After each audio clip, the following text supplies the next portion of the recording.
Whoa, spread out. Welcome to Good Morning Nintendo, a not Nintendo focused podcast where we come together every week to talk about video games we're playing and discuss news in the industry. If you're watching on YouTube, you can also catch us as a podcast on Spotify and iTunes. Also, we are now streaming on twitch.tv/the Hylian. So keep an eye on our media channels to see if when we're streaming, and you can catch us live and see what's up. All right. So, of course, as always, it's me, Dane, with my wonderful co-host. Dominic? All right. How you doing this week, Dominic? What you been up to? Um, Pretty good. Pretty busy, but pretty good. Busy at work, busy at doing stupid adult stuff, and um, playing some. What was I playing? Playing some Twilight Princess, which is Twilight Princess. I'm not gonna get into that, but I picked up a lot of stuff this week. I got so I remember last week I said that I wasn't playing Bravely Default 2 until I played the original. Well, I got the original, so I got the original Bravely Default. I picked up Mario Kart on the Wii. I picked up New Super Mario Bros for the Wii.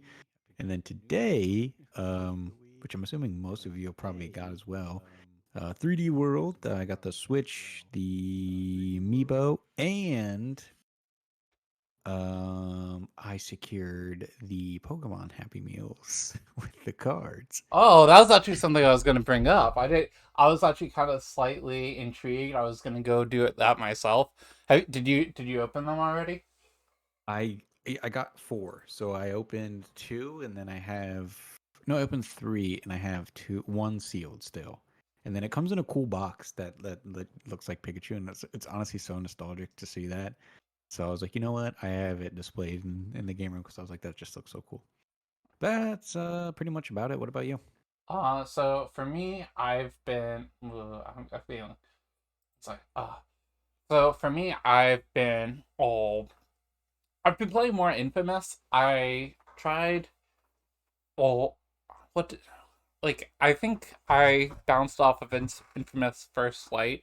I still don't have the platinum in it, but I want to go back to it. But I went when I tried I was kind of disappointed by Infamous Second Son.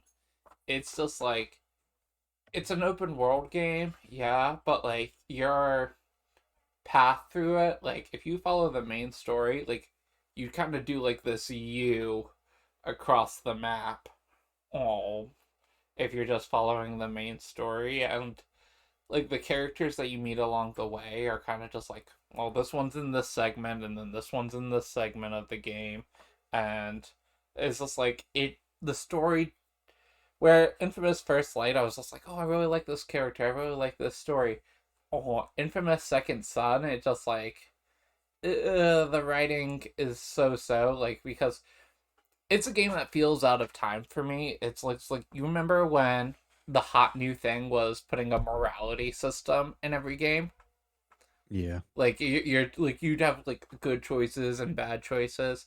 Well, that's like kind of a key mechanic in Infamous, where like the if you do good things, you get like good karma, and you can get abilities tied to that. Or if you're evil, you get evil karma, and you get abilities tied to that. And so it's like for me playing through the first time and having that in mind, I was just like, Delson never, the main character, never feels like like they're never, it never sounds like they're writing for either of those two paths. It just sounds like they are writing for him in the middle of the road, because like he's never particularly likable even when you're playing as a hero. And then like so it's just like I don't like I'm supposed to be a good guy, but he doesn't sound like a good guy at all to me. And like so I beat the hero path, and now I'm playing it again through doing the villain path. And I've it may just be like the fact that like I'm replaying it, so I'm not interested in the dialogue, but like like I kind of have to disassociate with some of the villain choices. Like you have to beat up protesters and beat up on like sign twirlers and street musicians as if you're playing the villain path. And like for me to kind of disassociate with that, I have to listen to a podcast while I'm playing it. So it's just Okay, like, it's one of those. I've been there. and it's just like, it's interesting. I mean, I still want to play it, but like it doesn't have me like shouting from the rooftops like Infamous First Light did. But like that's I've mentioned to you before we started recording that I have a sewing project in mind for this week that I want to do, and it's actually inspired off of because I'm playing Infamous and I'm looking at this guy wearing a vest with like a design on the back of it the whole time. It's just like I had an idea for a vest before, and I kind of want to get back to it. So I've actually got the materials for that, and I'm going to be working on that this week, and hopefully I'll have something to show for it next week.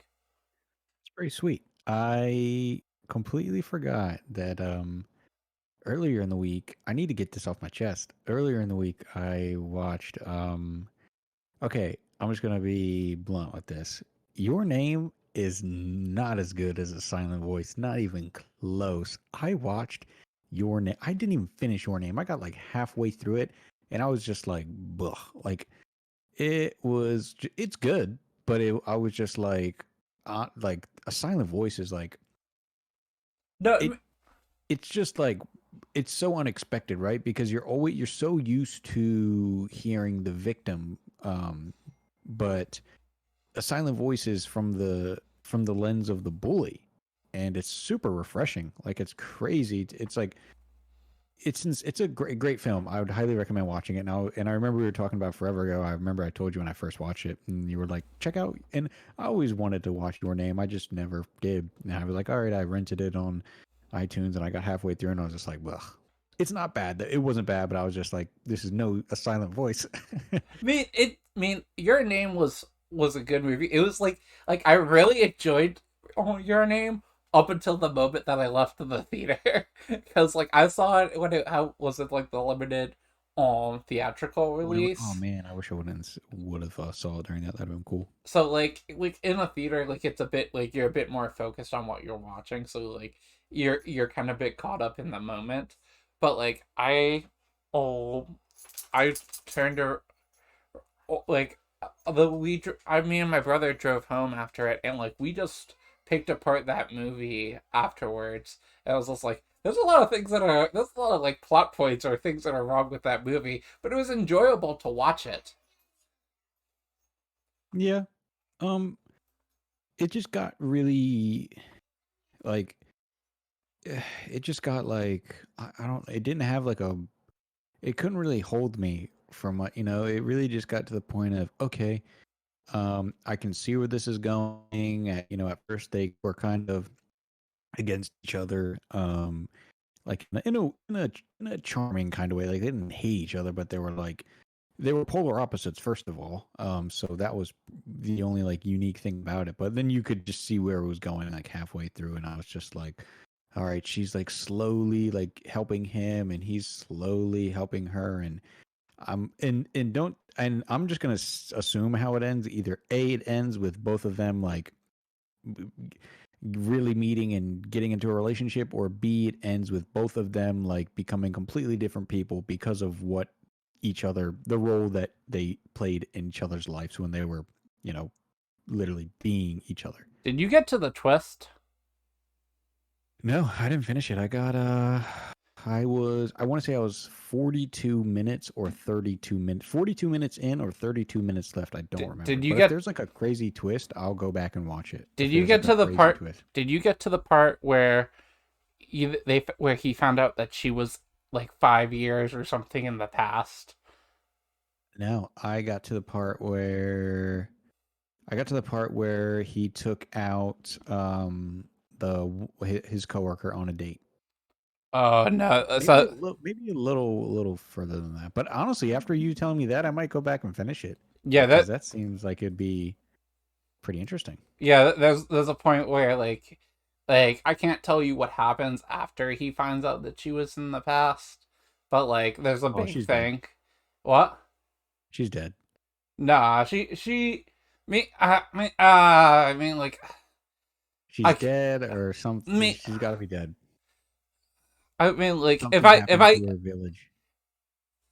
I mean you're not wrong, but like if I tell you Dude, exactly what it is, it's just like it's gonna ruin the what actually happens. I'm just like I can't really tell you more, hey, but don't, because I'll go watch. I'll go watch and actually see because it's. I'm kind of intrigued. I feel like I know where it's going, but I'll still watch it. I mean like it's charming for a bit, and then like it's charming, then it kind of So it's falls one of down a bit, those. and then Oh, it's one of then you those where get it to gets deep. you get to the twist, and then like the twist like hooks you for the rest of the movie.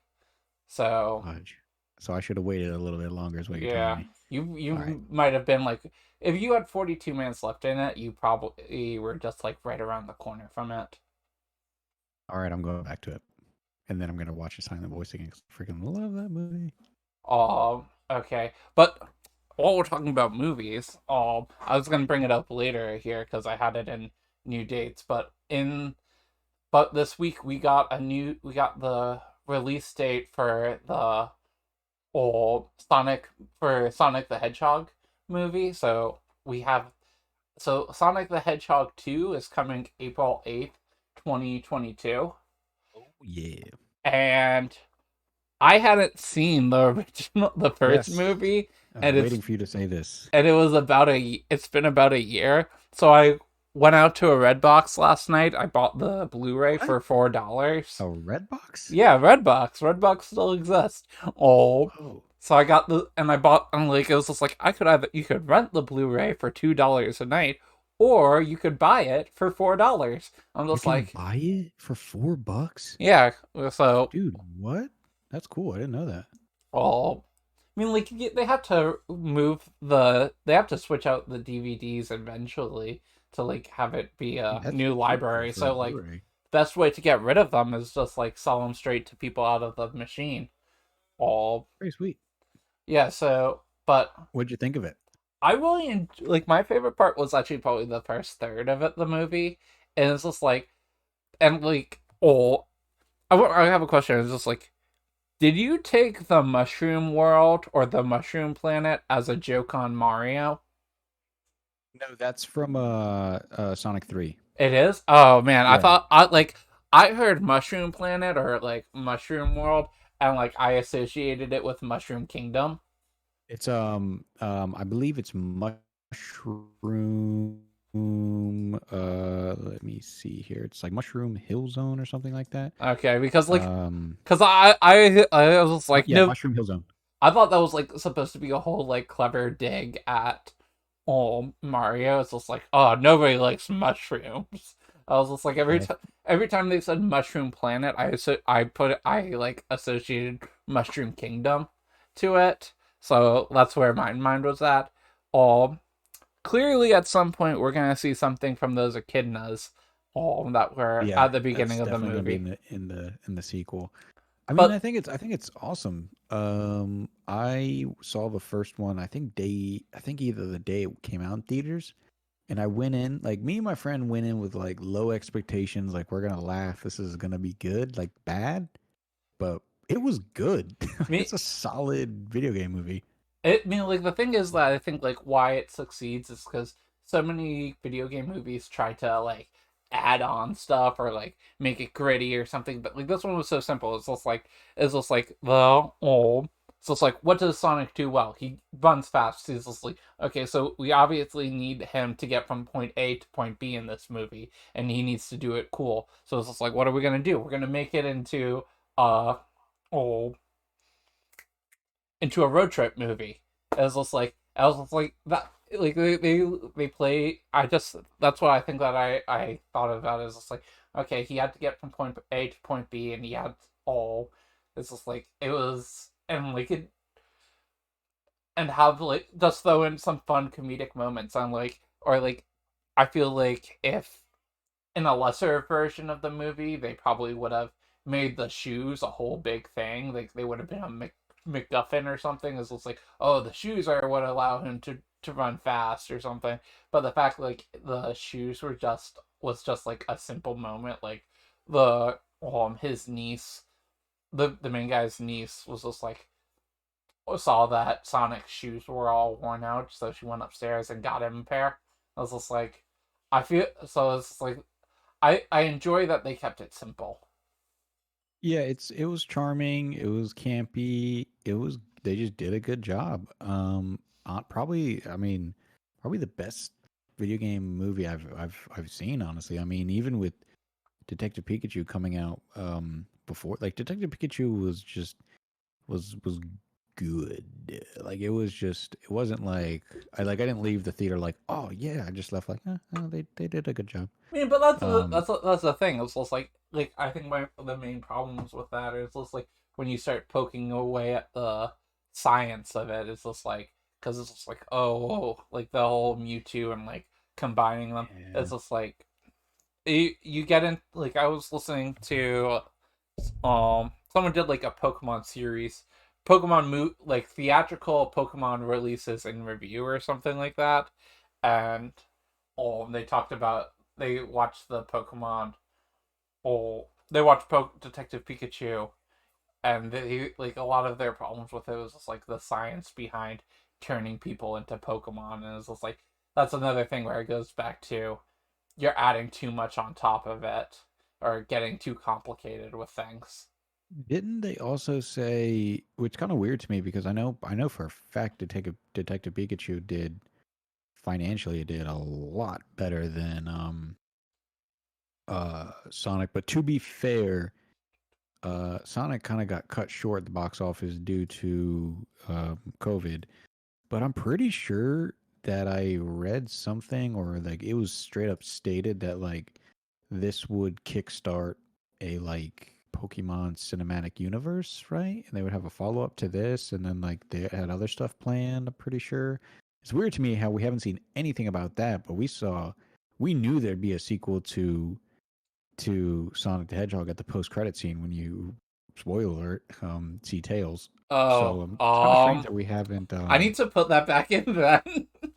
what. I didn't stay Oh, you tuned. didn't see it? Yeah. Oh, dude. It was pretty cool. All I'm right. not gonna I could probably just find it on YouTube. I probably don't need lie. to put Mm-hmm. the thing back in.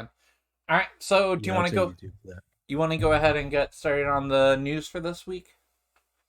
Sure, yeah. So first things Wait. first here. Oh, I was gonna start us off. I have the we'll get to your stuff.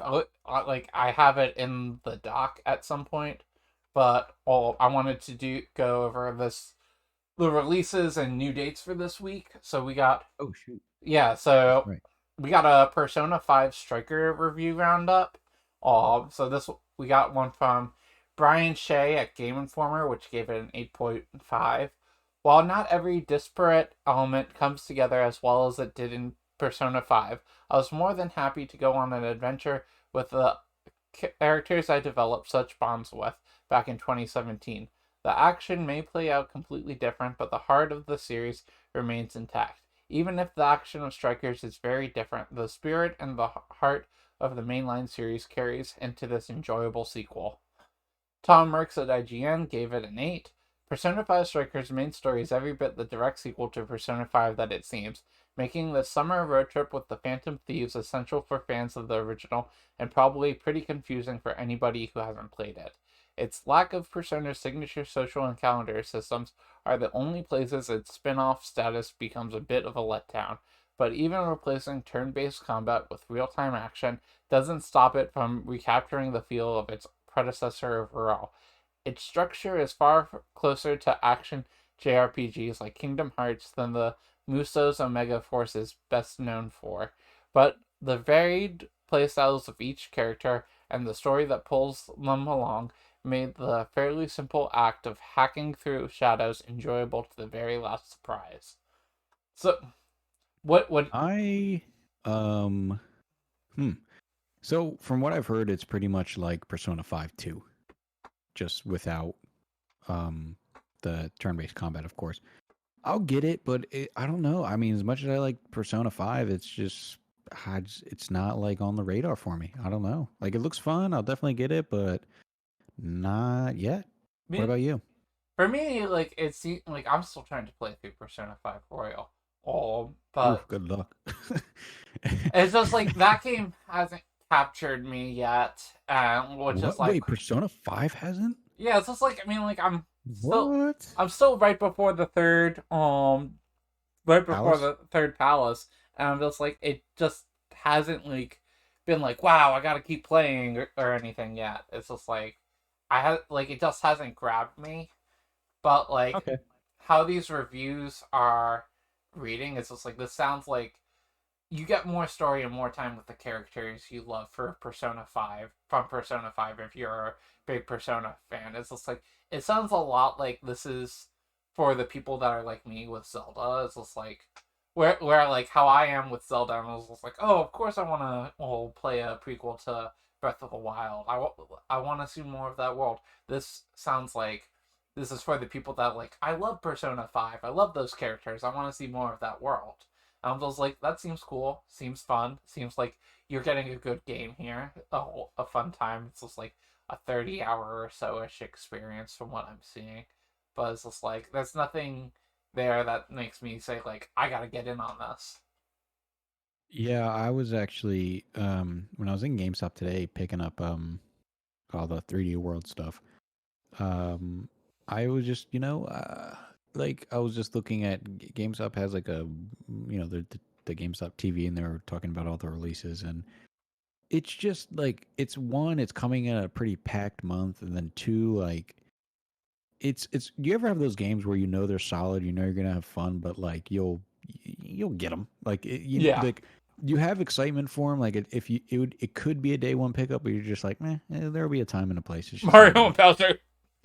Hey, that is honestly a great game, and I'm not gonna talk much about it for reasons, but You want to you move should into? totally get it.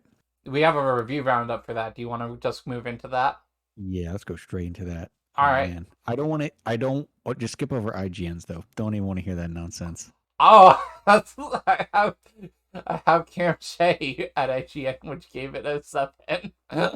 It's just like Those, they all cut it down. They gave it a 7. It's just like the best. Oh, this is like I think this is like from the best Mario games take their goofy ideas and tie them into core mechanics like directly.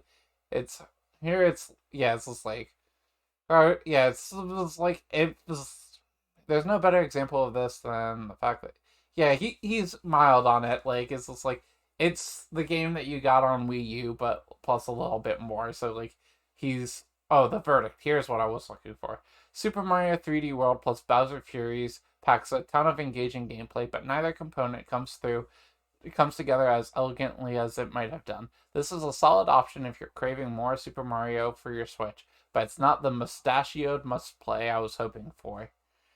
And then Brian Shea from Game Informer, who I'm ooh, imagining is like his brother or like cousin or something. Maybe they know each other. Well, gave it a 9.25, and this is probably more what you're feeling. The tweaks to Super Mario 3D World are minimal, so if you're looking for something new, this package also includes a second game called Bowser's Fury. This additional adventure, which lasts a few hours, takes the gameplay and power ups of Super Mario 3D World, but swings the camera behind Mario, removes the linear individual stages, and adds the looming threat of a monstrous form known as Fury Bowser. This massive, corrupted beast hibernates in the middle of the feline themed Lake Cat as you run around a large open area completing objectives. By bundling one of the best 3D Mario games with an all new adventure, Super Mario 3D World plus Bowser's Fury is a compelling package for all fans of the Nintendo mascot.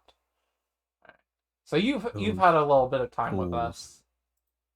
What do you Yeah, think? dude, it's freaking.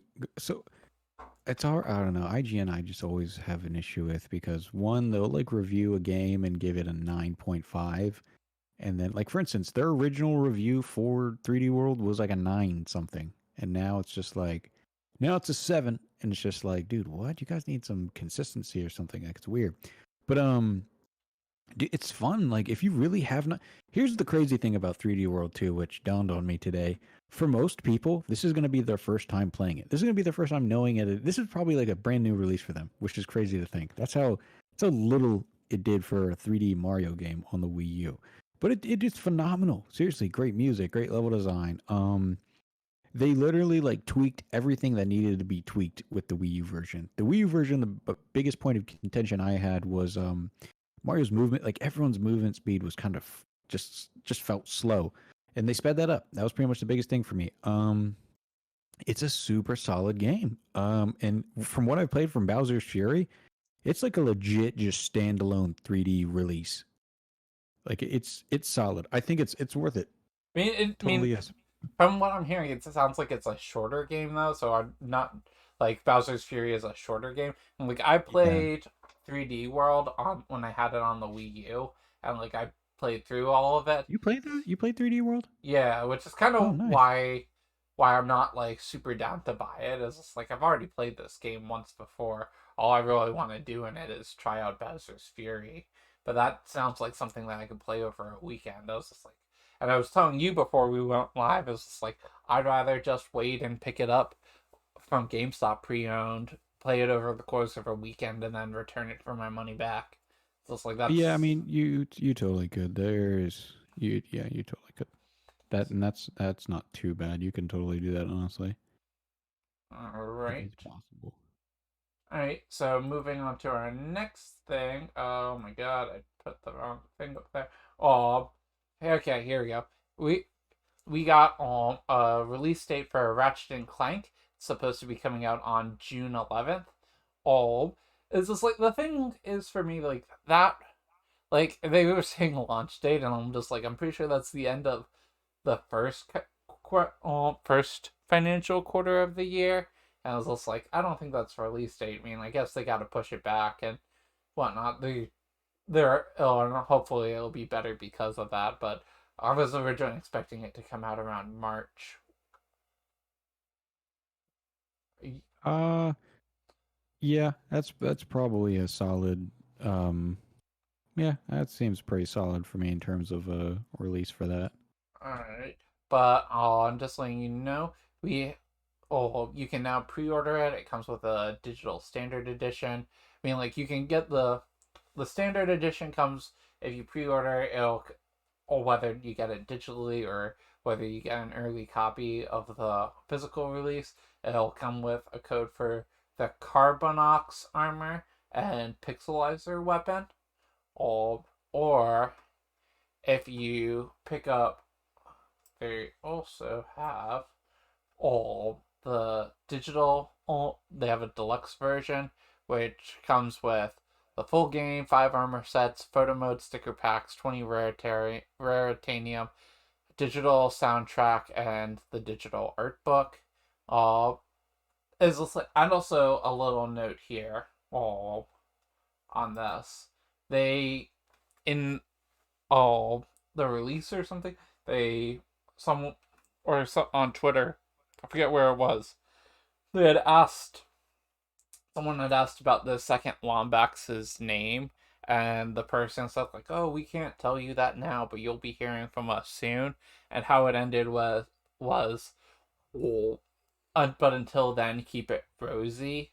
So the current like fan theory behind it is that they were trying to allude to Rosie the Riveter. So, and the theory is that this new Lombax that we've seen is going to be called Rivet. So that sounds like a Hmm. good name because like, oh, you got Ratchet, Rivet. Sounds like a good name. It works in like that same sort of area. What do you think? Uh um I mean, okay, to Reggie. Okay, so I mean, I've honestly don't have a huge history with these games, Me neither. but I know that I do want to play the 2016 release before this one comes out. It was solid. It was a good weekend. Um, I mean, it wasn't but like anything crazy good, but it was a solid I, game. I don't like I don't know. Ratchet and Clank is one of those like it's just not really All it's not there for me. Like I'll get it, but I'll tell you what, I'm not paying $70 for Ratchet and Clank. right, I'm sorry, I'm just not. It does look cool though. I like the mechanics in it. So here, like, let me give you my thought, because like I played Ratchet and Clank 2016 because I was originally planning on doing like a video on like, oh, should you play Ratchet and Clank before Rift Apart, and like that came out down to being like a boring answer for me because it was like, well, the new one's the PS5 exclusive, so if you have a PS5, you have the PS Plus collection, so go ahead and play it, and like that just didn't seem like a fun answer. But like the thing is, how I remember Ratchet and Clank, like the discussions that like back in like middle school when like the games were like all where like the first games were coming out, it sounded like, oh, it was like all about like, oh, there's all these crazy guns. All you got this gun that can like turn into a sheep or whatever. It's just like, but now you have Borderlands, and all like the Borderlands is known for all its different guns and whatnot, and those games are just like so go a bit more in depth. It's just like this feels like, I mean, it feels like if you're really crazy about all the different guns and like all the silly stuff like that, I think you'd be better off, or like an adult would probably be better off playing Borderlands and would probably have more fun with like the writing the and like the depth of Borderlands, whereas this kind of feels like a kid's version, like, or like a younger, made for a younger audience. It's just like, oh, we want to have the fun, cool guns and like play different and that have silly effects. It's just like, but that's kind of where like that's how I feel about it. Yeah. It's. I'll get it. I'll play it for sure because the PS5 as a whole, like I want more games to play on it. Don't get me wrong. Sackboy is like probably still up there for me. Um, I did get Demon Souls. Part I think I don't know how. I think I got it for Christmas or as part of my bundle, which I've played a bit of Demon Souls. Demon Souls is a game where it's similar as it's a game where there's no like in and out. Like you're committed if you're playing Demon Souls. But it looks great and it's fun. But I've yet to get that like for me like when I got my PS4, the system seller for me was Final Fantasy 15. So I've yet to kind of get that game where I'm like cemented into the system in a game where I can say, "Hey, buy a PS5 because of this." I mean, like And for me, Ratchet and Clank is not it. the reason I bought a PS5 is just like, one, I'm doing this podcast with you, so I wanted to be on the inside. I wanted to be a part of next gen, but also, like I preemptively bought it for Horizon Zero Dawn and for God of War whenever those come out. So it's like I want to be able to play those. Well, Horizon they've said is going to be coming out on well, whatchamacallit, on PS4. I'm not having a good day. I'm saying whatchamacallit, pausing a lot. Oh, but I want to play. I loved Horizon Zero Dawn, and I want to play Horizon Forbidden West on the best hardware possible for that because of just how much I love that game. Yeah, and I'm pretty sure apparent I would say that honestly God of War will probably release on the PS4 as well. Yeah. I doubt that I mean, here's the issue. So there's just the supply isn't there obviously with things going on in the world, but also I'm pretty sure AMD has like a chip shortage, so it's pretty difficult to manufacture the um the PS5. And what's interesting is normally like the PS2 had some pretty long legs after the PS3 released, but the PS4 is actually just kind of just dropping out. Like it's just tapping out. So I'm thinking then Sony's obviously relying on that huge, you know, PS4 user base, and then where's the P? Like, gotta be realistic here, man. When Ratchet and Clank releases, it's gonna be pretty tricky for that game to sell well with like you know 7 million, maybe 10 million PS5s in the market. It's Well, I not mean, a that's the other thing that like part of the conversation around this game coming out in June was like, if it's going to be in like that midsummerish range, hopefully that'll give Sony some time to actually produce more, well, more systems, and hopefully this game comes out or ships out with a whole nother wave of PS5 units as well. If there was like a special edition for it, that'd be cool. I don't think they're gonna do that. Like, it's just like, Yeah, probably not for Ratchet and I Clank. mean, Even like, though, you're trying hard enough to make your one regular model at this point in the launch cycle and try and fill that regular demand. Is just like to try and put out a special edition right now when you are facing this much constraint is a bit like is like it seems. I feel like that wouldn't be a great move for people to like for them to do on a PR basis. yeah, yeah, that's probably right. That makes sense. But All it'd be right, cool. all right. Um, Moving on to our next new date, we have Crash Bandicoot 4, It's About Time, comes to PlayStation 5, Xbox Series X, and Switch on March 12th.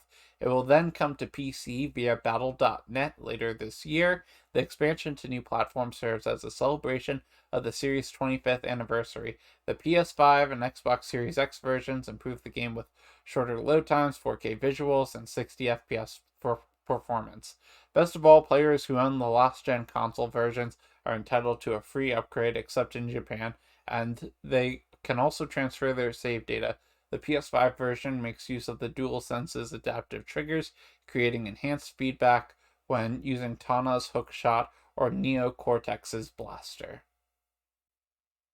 You're the one who kind of texted me and told me about this. So like I figured you had something to say about this. I thought you seemed excited about it.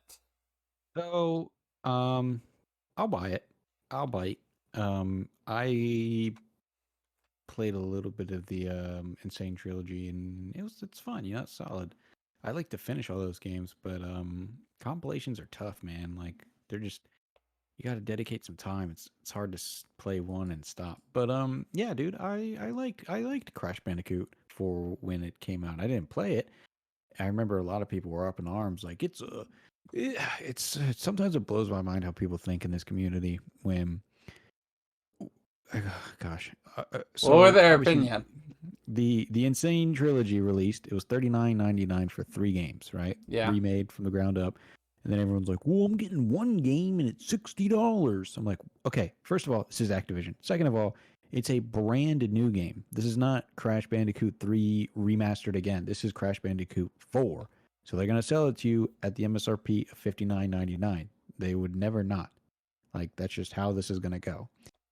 Yeah. And obviously people were pissed, and yeah, that's a hard pill to swallow when you look the only platformer that can justify that price. And this is not even like Nintendo fanboy, this is just from me just viewing the market the way I view it and seeing how things sell, is Mario. Point blank period. But Mario sells. Mario, you can sell Mario at $59.99 and he'll do great. Where some people look at like Sonic Forces came out $39.99.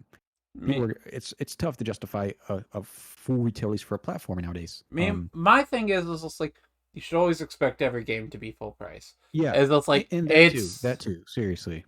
I mean, it's great when it comes out when a game comes out and it's lower in price, but it's just like if you don't think that game is worth your $60, don't buy the game. It's just like Yep. I'm not picking up Mario plus Bowser's Fury today because I don't feel That's a it's worth low. because I don't want to go out and spend the $60 on it. It's just How like dare you? We'll so just it's edit that out, right? what? We'll just edit that part out, right? No, we're gonna keep that part in because I got another hot take for you. I think that Crash Bandicoot is just edgy Mario. It's just like I look at some of the gameplay on it. It's just like yeah, sometimes you're moving through like a 3D environment or you're going like towards or from the screen, but like you're moving down a linear path, smashing boxes and jumping on enemies. That sounds Yeah, I like mean, Mario. yeah, I mean, I mean, this has been said, billions of times, but in a way, yeah. I mean, a lot of those mascot platformers were literally literally made to compete with Mario, right? So in a sense, they have to look for like, what is he that we, what is what is Mario that what is Mario not that we can be? And 9 times out of 10, it was edgy, cool. Um, so yeah, I mean, I played the little bit I played of Crash. I get it, I get the appeal, but like, I mean, I don't know, just well, I don't know. I wasn't really there for its launch, and it didn't like. I wasn't like, oh, this is great. So it just really wasn't there for me. Yeah, me neither. Not terrible though. All I'll right. say that. Not terrible. So I have one more new date, quote unquote. Uh, this will, and like this would probably be a news, like it's kind of like halfway between being a news story and halfway between being a news data announcement. Uh, but Terraria for Stadia is canceled. The co-creator of Terraria has called off development of the game for Google Stadia following a 3-week stretch where he has been inexplicably locked out of all of his Google accounts. Andrew Spinks gave the ultimatum early Monday after getting no response from Google since YouTube locked him out of his account in mid-January. And this is a Twitter thread from him. This is like at Google Stadia at Google, my account has now been disabled for over 3 weeks. I still have no idea why, and after using every resource I have to get this resolved, you have done nothing but given me the runaround. My phone has lost access to thousands of dollars of apps on at Google Play. I had just bought Lord of the Rings 4K and can't finish it. My Google Drive data is completely gone. I can't access my YouTube channel. The worst of all is losing access to my Gmail address of over 15 years. I absolutely have not done anything to violate your terms of service, so I can take this no other way than you deciding to burn this bridge. Consider it burned. Terraria for Google Stadia is canceled. My company will no longer support any of your platforms moving forward. Like this Yikes. is just like this is like such a bad way for this to end. I mean, like especially after last week or the week before, where we talked about Google Stadia closing down their own development. It's just like you I mean like this is one game that got canceled, but it's also the whole company now that's doing this, and like this is just not good from a PR standpoint at all. It's just like this is just like if this is how you're treating your partners, like, you can't. He's been going he's been doing going trying to work with someone at 3 weeks, and you'd imagine someone that is developing something for your platform would have some sort of at least in route to talk to someone there about Yeah. it. I That mean, this is Google being Google. yeah Um, like I said, give it a couple months and there will be no Google Stadia. Yeah, I mean that literally that's the like that's just ridiculous. Gosh, it's I mean, dude, I mean, it doesn't work for Google, but I mean that is essentially your business partner, yeah and you're just like, all right, whatever, you just like. And here's the reality of it. When Google Stadia does eventually just not have support, dude, people have spent so much money on these games. yeah. Like goodbye, you're not getting that money back. And to be fair, To be I mean, not fair, really. have you On watched the Letterkenny? on what? Letterkenny. Have you watched Letterkenny? I don't think I have. You should watch Letterkenny. Every Um, time you say "to be fair," like there's a whole bit in it in that show about "to be fair," and it's just like, and every time you say it, I just want to go like "to be fair." is that Anyway, on Hulu. Netflix? Oh, okay, Hulu. I don't think we have Hulu anymore. Shoot, where was that? Oh yeah. I mean, yeah. I mean, I know in on some digital storefronts on consoles that can technically happen in some weird way, and but but your games are pretty much gone. Like Yeah, you're not getting any money back. You're not recouping or getting jack squat. When Google shuts those doors, your games are gone. And it's weird because there's a Reddit that like the subreddit for Google Stadia. Like those fans are like religiously stick up for Google Stadia, and like I get it, but it's a bad service. It really is. Like you're literally when you buy first of all when you buy a digital game, you don't own that game for the record. You own the license for the game, so you do not own that game. The game is not yours. When you buy a game digitally, you're paying for the license. That's it. So well, you yeah, don't. on Google Stadia, being like You have a Oh you no, can that's like on every digital storefront. When you buy a digital game, you're paying for the license. You are yeah, not but paying. You don't get the game. I mean you get a So, digital download, and as long as you well, maintain yes, that you digital get download, you can play like the you get the game. game, but you're not like paying for the game. You're paying for the license to play the game. So Well, essentially, you do get a download. It's just like yeah, like it you're playing the game, but I'm saying like you're the way you're playing the game is because you paid for the license. So okay. you paid for the license of 3D World in a sense. So let's say in like 4 years and you lose your account information, this, that, and the fourth, you cannot get that back. They're not going to be like, oh, hey, like it's all right. Well, we'll give it to you. It's just not going to happen. I heard a story where one guy lost all of his PS4 digital games, like his entire library, and Sony gave him a $25 credit. God. Yeah.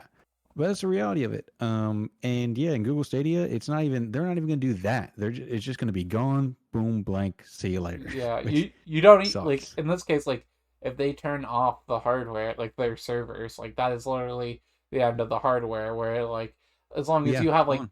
backups or something like a digital I can still someone get behind because like as long as you have backups or something of some regard you can it like I feel still feel kind of safe about them but like whereas you're paying Well, as long as you you have are your like literally login like information. you are literally paying for like I feel differently about like the downloads. Like it's just like whereas like because like you get a download, like you can like save that data somewhere. Or whereas playing with like the whole kit Google Stadia thing, like that really is like 100% just the license on the game. Yeah. Oh Like even with like on digital storefronts on like PSN and Nintendo Switch, as long as you have your account information, the games are yours. Unless it's an online game and the servers just aren't on there, or like compilations, like some like for instance, let's say in like a decade, Activision isn't supporting the Reignited trilogy. You won't be able to. Like you won't be able to download um um yeah, like once they some turn of the on games because they're run on a server. yeah, so it's like as if you don't yeah, if you don't have those backed up when they turn off the servers, you're out of those games. We have one more new date. I don't have it in my doc, but you were telling me about it beforehand. Do you wanna you wanna talk about that one? Bravely Default. No, that your the Kingdom Hearts. Oh Aha. Yes. So we have, if you guys now, okay, obviously everyone knows Kingdom Hearts, yada yada yada. So generally Kingdom Hearts was pretty much exclusively on Sony platforms, and then they made its way to the DS, the Game Boy Advance, PSP, 3DS. There's even a mobile game, I believe, at some point in time. But after Kingdom Hearts made its jump to the Xbox with 3 and then the other 1.5, 2.5, all that good stuff, it's finally making its way to PC via the Epic Game Store, and they bought exclusivity, so it's only going to be on the Epic Game Store. Now, I hate to break it to you guys, but you will be able to play most of the Kingdom Hearts games. Rechain of Memories, 358 over 2 days, those are just remastered cinematics, so you won't be able to really play those. But you will get Kingdom Hearts HD 2.8 Final Chapter Prologue. You will get Dream Drop Distance HD 0.2 Birth by Sleep, a fragmentary passage as well, which was a, how do I put a fragmentary passage? You'll just have to play it. You'll get the Kingdom Hearts X back cover movie. You'll also get Kingdom Hearts 3 and Kingdom Hearts Melody of Memory, which were recently released. Now, all of these are pretty much going to release at $59.99, excluding Kingdom Hearts 1.5 plus 2.5. Which released at $49.99. So pretty much all these are releasing at their original MSRP, which kind of sucks. But people will probably eat this up on PC. I mean, this is a big series. Finally is making its way to another platform. So yeah, this is awesome. More people can play Kingdom Hearts, and obviously this is going to warrant more Kingdom Hearts games, as people are going to buy Kingdom Hearts. So I'm all right with this. How do you feel on Kingdom Hearts making its way to PC? Because I know you're a huge fan of Kingdom Hearts 3. like like the thing is, like, I really just hated the ending of Kingdom Hearts 3. It wasn't like the game is good. I mean, like, How dare good. It's just like I just like the thing that really got me mad about Kingdom Hearts 3 was like it felt like a slog at times. Like it's just like and just like each world introduces a new element to it, and like it never really commits to that one element. It's just like, okay, well, in Toy Story you're now gonna be like playing an FPS all game half the time, or like all they had like these different mechanics, and like it just I wasn't a huge fan of it. But like the big thing that was like the nail in the coffin for it is just like they like the story crux at the end was like based around Kyrie or something like that. Like yeah. Kyrie was missing, so like you need to like sacrifice yourself or something for Yeah, I Kyrie. mean, And it's just like if Kyrie had actually been built out and was like a good character that had like major plot development and we had time with, I would have liked that ending. But you do like, play as Kyrie in um the KH3 DLC, but it's not big. but that's I the mean, DLC. That's after the game. the That's game, yeah. that's not like when the game came out. It's just like I didn't care enough about Kyrie at that point. Like, and like I think that's bad. That's bad writing. That I didn't care enough about Kyrie at that point to warrant her being like the MacGuffin at the end, all right, of the Yeah, thing. it's I mean, yeah, they shoot them Square shoots themselves in If the it was your foot with boy that one. Riku, if it was Riku that was missing, then we would have actually had something to do. It's like I Yeah. like Riku. Riku is my homeboy. It's like Yeah. Riku cares more about. I don't get. I mean, like, here's the thing: I'm not a huge shipper person, and I'm definitely not about yaoi shipping. But like, I totally understand the people that ship Sora and Riku, because Yeah, dude. like, it's like over Sora and Kairi. It's just like girl, like he ain't looking for you half the time. He looking for his boy. All Yeah. right. It's just well, it sucks because the ending was simply like, well, we need another game. um it was just, literally like that's what it was. They ended they ended the Xehanort saga, so hopefully that's said and done. Um, but yeah, No, they'll bring him back in another convoluted time loop thing. I mean, Kyrie's just there at this point. She's Kyrie. It's okay, I guess. But I I mean, mean, like, give me a yeah, I would say, I was, yeah, K3 was all right. if one of the many games that came out between Kingdom Hearts 2 and Kingdom Hearts 3 was a Kyrie focused game where they really developed that character and like fleshed her out and like gave her more motivations and everything, then I would have been totally fine with that ending.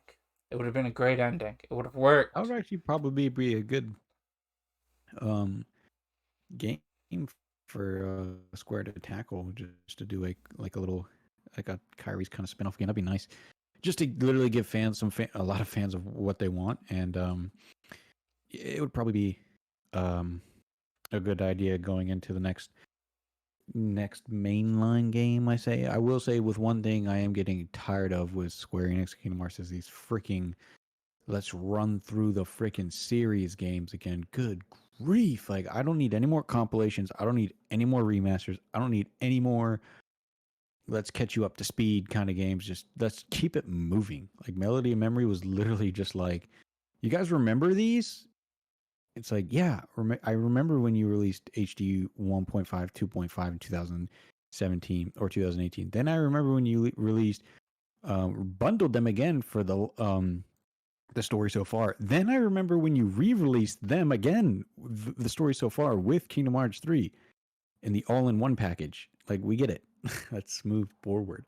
I will Yeah. say though, for the release of Kingdom Hearts 3, I spent a gross amount of money. First of all, I paid $100 to get the equivalent of Japanese currency, and I made a Japanese PSN account and bought the game when it came out on the 25th, downloaded it just so I could play it for a little bit. And I actually got all the way to Arendelle, playing the Japanese version. That's just how much I know the like the series. Then I bought the deluxe edition and the physical. No, yeah, I bought the deluxe edition and the PS4 Pro. All right. I was ready for that game though. All right, we gotta get moving. So that ends our new dates and releases this week segment. And we're going to go into a slight tangent with leaks and rumors with Zelda. Zelda trademarks. I picked up something from Games Radar by Hope Bellingham, where they were just kind of announcing like all that they found two trademarks renewal for the Wind Waker and Legend of Zelda Phantom Hourglass, according to Twitter user Kelios FR, who stated that the trademarks were accepted in Australia. The titles Phantom Hourglass and the Wind Waker were filed for in July 2020, but and then it goes into like a whole like the rest of the article was just like everything that we kind of got out of that is just like this is fan speculation regarding 35th anniversary and all and You like want me to bring up what I compilations. have? Yeah, but then you had texted me something else this week, which brought up the Legend of Zelda Adventure of Link, Ocarina of Time, and Majora's Mask. That's what I saw in those So this pictures. was reported by Kotaku. So they weren't the first ones to talk about it. Also, it's not just Phantom Hourglass and Wind Waker. It's also Skyward Sword, Ocarina of Time, Majora's Mask, and the Adventure of Link. All of them getting new trademarks in summer 2020. They aren't renewals, by the way. Things people should know. You can't renew trademarks prior to 6 months from the trademark's expiration time. Since none of these were due to renewal, I'm just not sure about Ocarina of Time, then it's easy to conclude they are new. For getting new trademarks approved, the owner needs to give proof of use to use the trademark office. You can't just register a new trademark and expect it to be approved for legal use if you can't justify its usage. All right. Meaning proving that you have a new product or service to sell/market. Well, being like the thing is like with Adventure of Link and like what when I read saw Adventure of Link and Legend of Zelda, it's just like that doesn't really tie into if we're just talking about those for the original two games, it's just like that doesn't really tie me into like a remaster or re-release for those because Well, let's you're look at. playing them on the virtual console. It's just like I'm like, but just looking at some of the games, it's just like I don't It's a know. hodgepodge of weird games. Like it's a kind of weird mix up of Zelda games. I Yeah, know. I want to talk about Phantom Hourglass though because that game was like so designed around Stylus. all around the DS hardware, and it's just like I'm interested to see what they would actually do with that to port it onto the Switch because you need a microphone at one point. Like at one point you're supposed to close the thing. It got a Wii U port at one point, but I'm just like Yeah, so on the Wii U, you just use the you just play with the gamepad and the stylus. yeah, it's Um, just like I don't want to what play they with a could do, stylus. what they could do is, in 3D. So in 3D World, there was some instances where you needed to use the gamepad. So now and in Galaxy, if you played Galaxy on the, did you buy 3D All Stars? Yeah, I bought 3D All Stars. Okay, I so bought a license for it. in Galaxy, if you hit R, you pull up the cursor. Want So that? maybe they'll have, Don't want that. yeah, or That's such they a could do. bad thing. I didn't enjoy that at But all. here's the weird thing: if realistically, I mean, we gotta be realistic here. It's Zelda's 35th anniversary, the actual month and exact dates coming up. We're gonna get new Zelda games. There's no doubt about it. Well, Whether we're gonna whether get something. I mean, and they've already new. stated they want a game every year, and they've done that since they've said they want a game every year. We've gotten a Zelda game every year. Yeah, it's just. Um, it's just what could they really give us? I mean, I imagine it's a compilation. Like whether we'll get And here's a. before I give you that question, we already know that they're from what they did with 3D All Stars, they'll just give us 3 games flat. So they're not going to give us like this sensible thing would say, oh, if we get Ocarina of Time in a compilation, we have to give Majora's Mask, right? They probably won't do that considering they gave us Galaxy and not two. So they'll probably take the 3 game approach. Here's the thing: what 3 games do you think they will give us? Let's do the weird trilogy. Let's pick all three titles that people like at least have some sort of problem with us. What? Let's go with Majora's Mask, Skyward Sword, and Wind Waker. I mean, Wind Waker has Mm, become beloved, but like at the time that it mm. came out, like people were so like were so angry about the art style. People, the controls behind Skyward Sword are just bad, and Hey, they're let's not and terrible. and They're not Majora's terrible. Mask is like you either love Majora's Mask or you hate Majora's Mask. It's just Oh, like that's such a good game. oh, That's such they a good did a game. lot of stuff in the 3DS.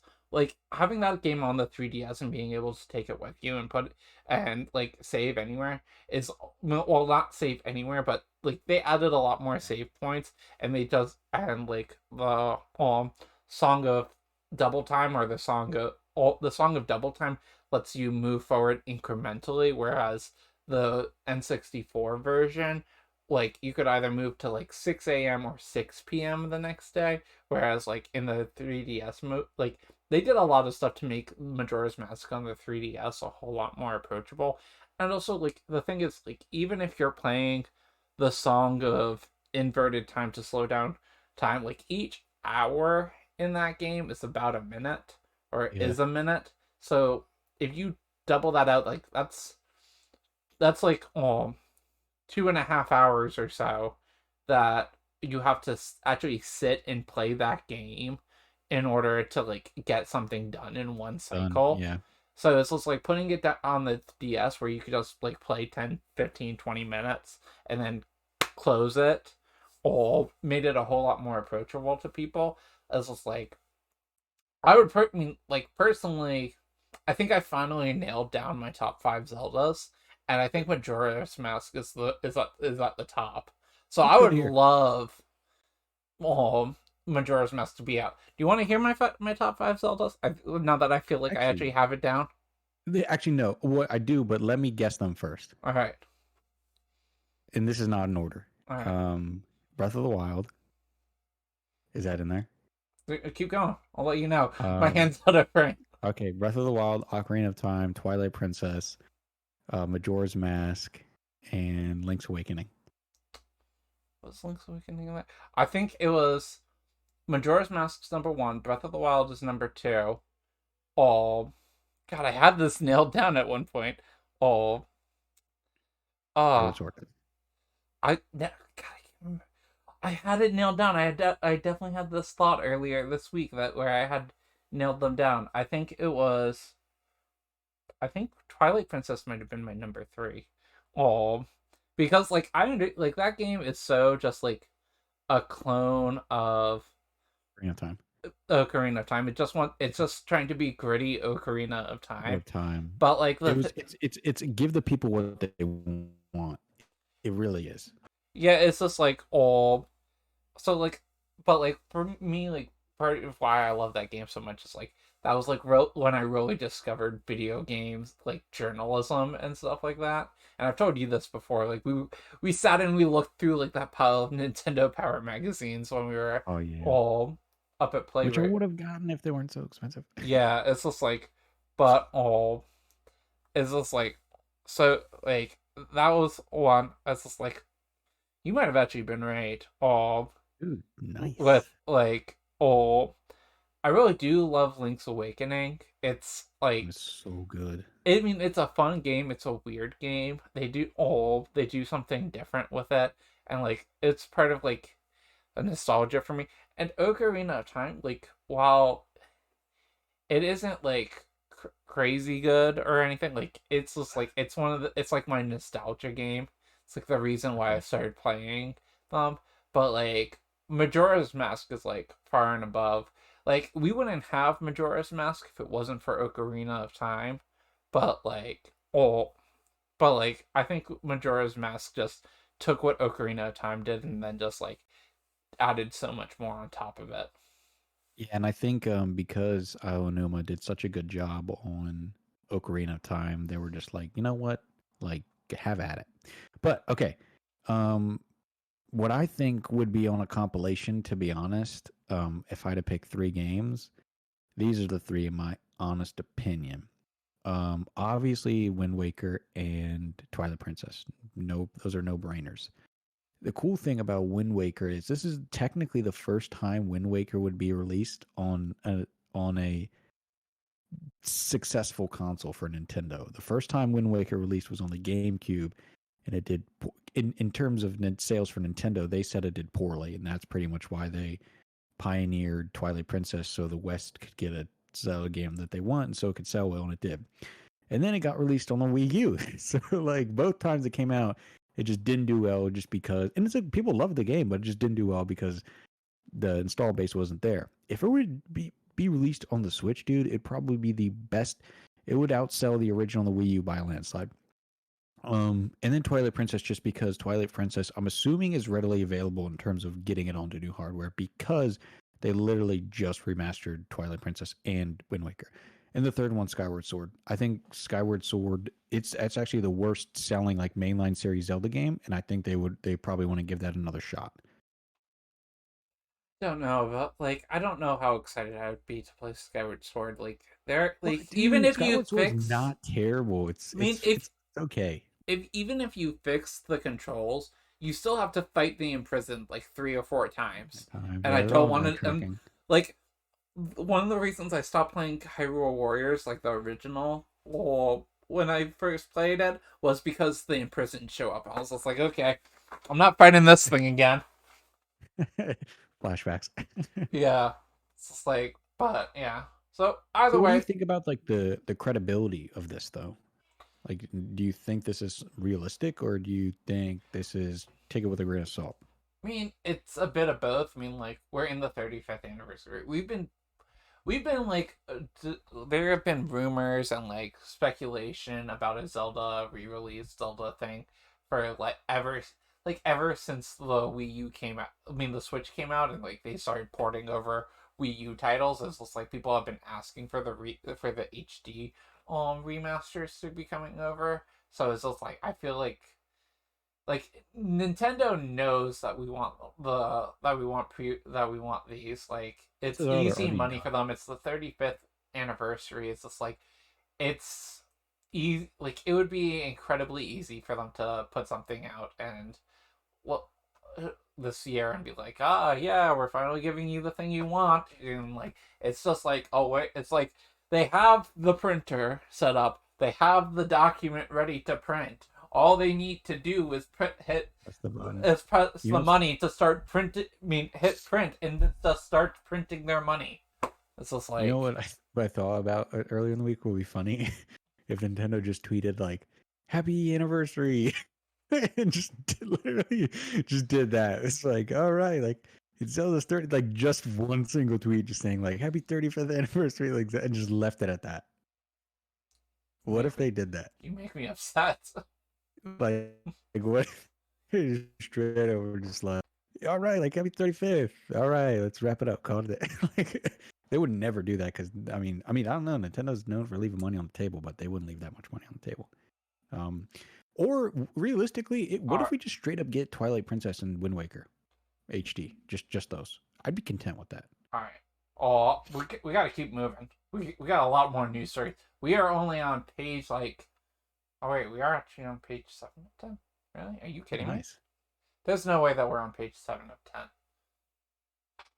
I was just like, this is like I'm a third of the way down the page. There's no way that we're on page 7 of 10. We're probably on more like page 3 of 10. Oh, so anyway, I want to bring up a video that I had read. I thought I had ready. We're gonna just vamp and we're gonna talk about it for a second until I can bring it up. Oh my god, it's not loaded. Huh. Okay, no, there we go. Alright, now I've gotta go back to OBS. Oh, alright. I'm putting up a video. I could be one of many. No one Ah, loves You their know, Are you it's really kidding me? dawned on me that Everything I do is for you. Alright. 主人公にだってなれる Je pourrais être architecte, ou guide. Quizá un artista. I just realized You create the narrative.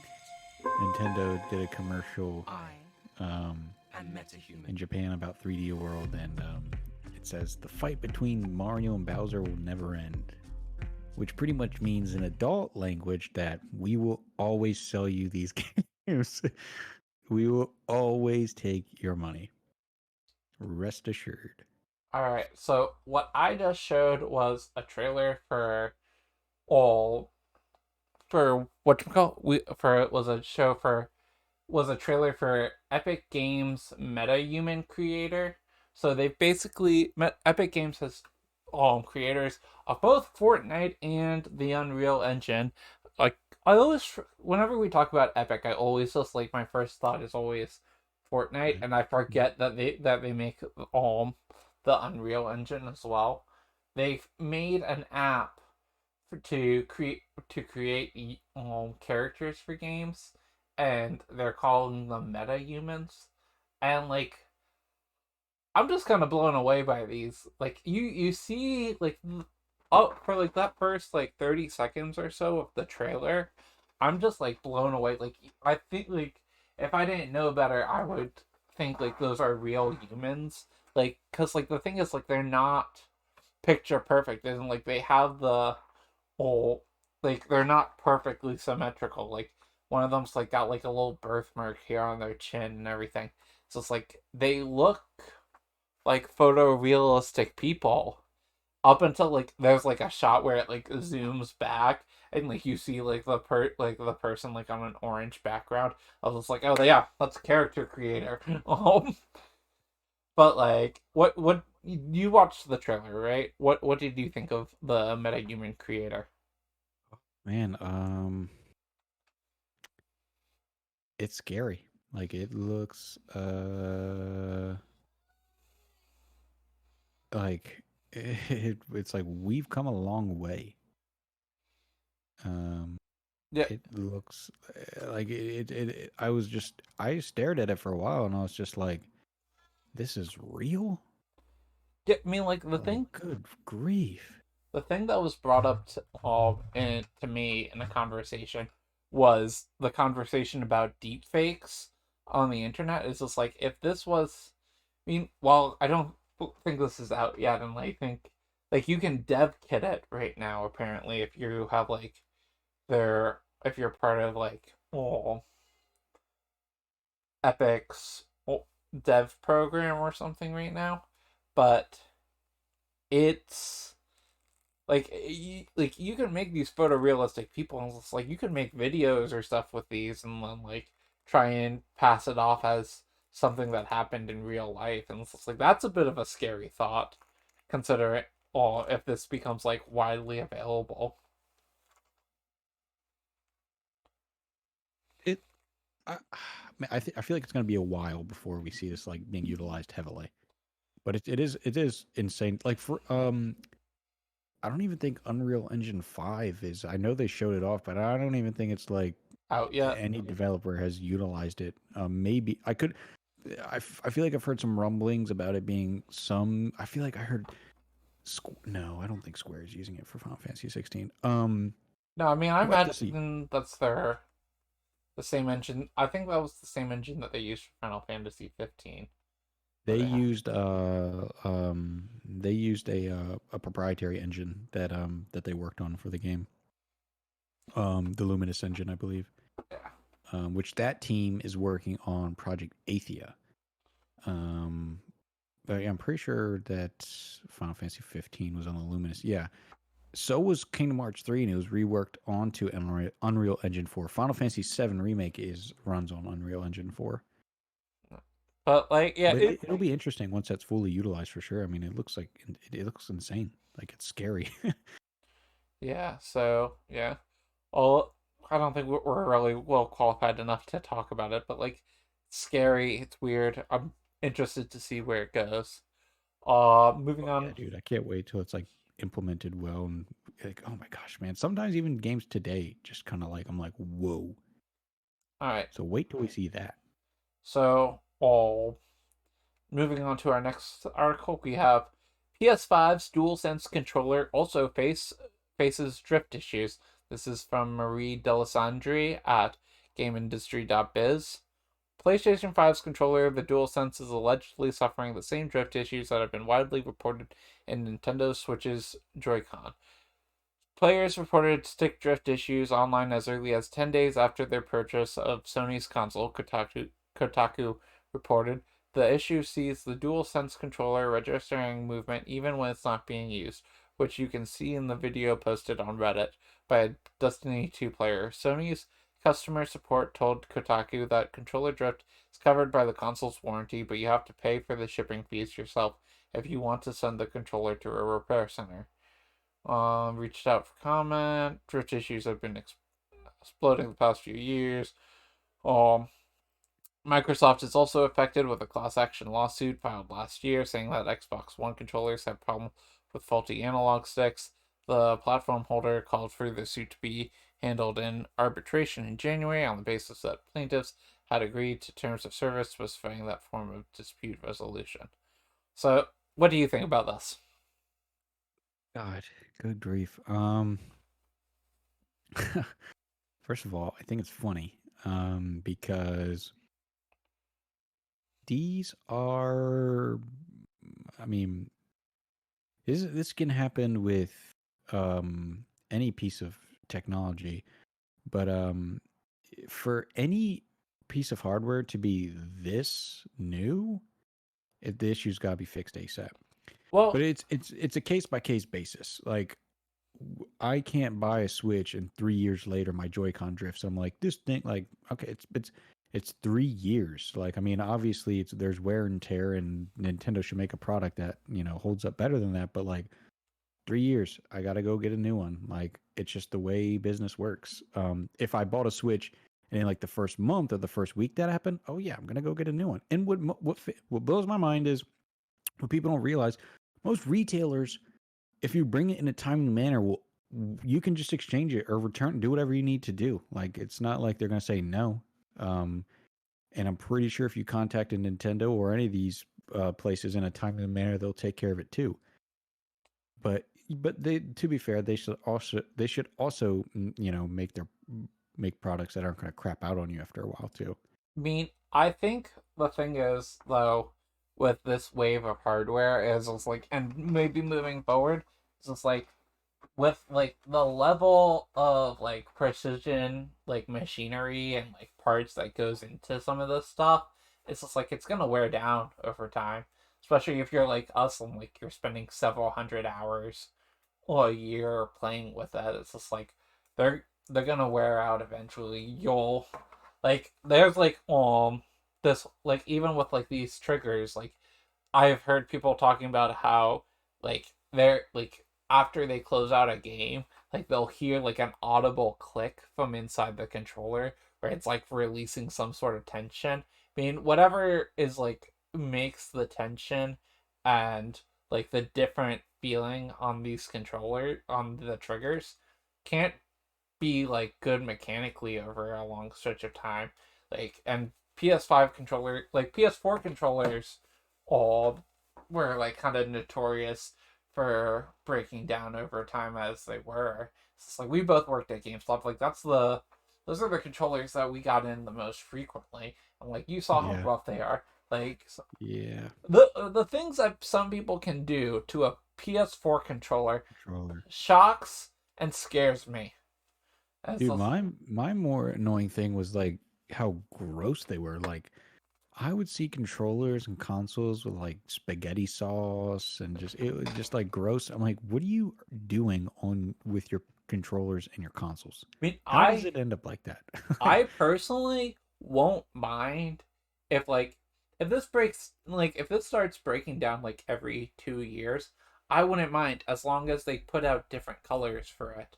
Because I hate that this is white.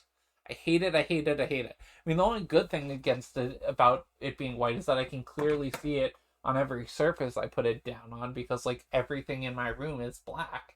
But it's just like I would love to get like some of the controller variations that we got in the last or that we got for the PS4. Like I would love like they did the crystal line. I would love to get Oh this in yeah, like the crystals or like they had like what I like to refer to as the Goku controller, which that was was cool. like I like that one. the orange and like purple or orange blue combos. It's just like I just give me some colors. Like if by the time like this starts breaking down and there's like some red controllers or like they even come up with a whatchamacallit?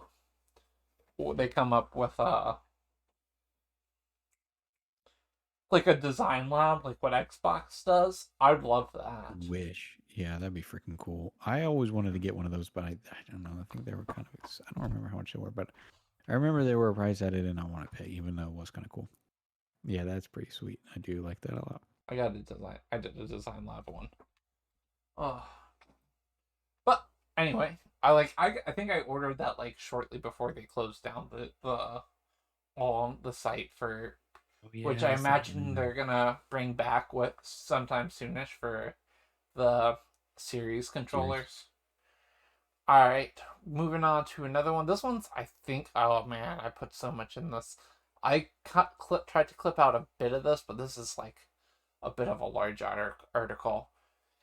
EA pushes for 2021 digital E3. This comes from Andy Robinson at Video Games Chronicle. Due to the coronavirus pandemic, plans for physical E3 in 2020 were canceled. When a proposed 2020 virtual show also failed to materialize, the ESA promised a reimagined E3 would take place in June 2021. According to E3 2021 pitch documents sent to game publishers and seen by VGC, the ESA has now outlined its proposals for this year's event, which would see 3 days of live streamed coverage held during the previously announced dates on June 15th to June 17th. The ESA's intention to hold multiple 2-hour keynote sessions from games partners and an award show, a June 14th preview night, and other smaller streams from games publishers, influencers, and media partners. The broadcast event would be supplemented by media previews the week before, as well as demos released on consumer platforms, according to the ESA's proposal. The ESA also says it will allow partner companies to remotely stream playable game demos to the media across thousands of scheduled meetings from one-to-one assistance from developers.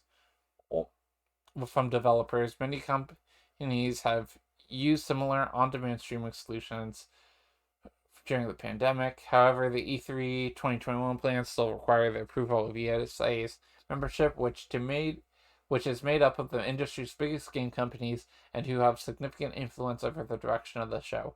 The ESA, who was already facing significant pressure to reinvent E3, with several major publishers, including EA, Sony, and Activision, having abandoned the event in recent years, and that was before 2020's cancellation, to which many companies such as EA, Ubisoft enjoyed success running their own digital events. Jeff Keighley quit the show last year due to a disagreement and started the Summer Games Fest in 2020. Okay, I don't think we really need to go over this. I think the biggest thing I want to get here out of the rest of this is it's unclear how many publishers have signed up for E3 2021's digital event, though at least one major games company VGC spoke to indicated that it would continue to run its own separate digital showcase rather than paying the six-figure sums required to join E3 2021's schedule. Jeez. So, E3 is trying to come back as a digital thing. What do you think? Okay. I like E3. E3 is a very very nostalgic for me. Even as a kid, I remember like hearing about E3 during the summer, and I knew when I was younger like E3 was a thing to be hyped for during the summertime, and I tried to like get coverage as much as I could from G4. But I gotta be realistic here. It's not needed. It's not needed. Ever since Nintendo pioneered the whole like direct format, it's just not needed. I mean, it's now to the. It used to be, PlayStation, Sony, Microsoft, blah blah blah needs E3. Now E3 needs them, and yeah, it's kind of tough for it's. I can't wrap my head around the idea of them paying to use this platform when they don't even need it. Yeah, And at this point, it's just like a legacy thing. It's just the name you pay for. You pay for E3. Like people are gonna want to watch it because it's E3, but it just might not be needed anymore, which yeah. sucks because I would hate to see it go away. But what's your take on this? My thing is like the E3 like I think I cut it out of this article trying to save some time, but it's just like EA is just like, oh, people have done their own things further spread out, and then ESA is just like, well, we think that a central thing should be what we all do. It's just like, of course, the company that the group that makes their money off of having this central event and like charges six-figure sums in order to have people be a part of it, wants you all to keep doing the thing that they've been doing. It's just like, but it, like, the thing is, like, yeah, like, Sony's doing their state of plays, you have Nintendo Directs, you have EA like, you have EA Play, you have, I think Ubisoft did something as Yeah, well. Ubisoft Forward or whatever it was. Yeah, but it's just like, and like even Xbox does like their own like all what's it called? They do an event or whatever. It's usually like a live event, something that they do every year. But it's just like like instead of paying like a six-figure sum to just be a part of this thing, and like you then have to go and make your own. You have to put together your digital presentation on top of that. It's just like you could just do the digital event with that six-figure sum.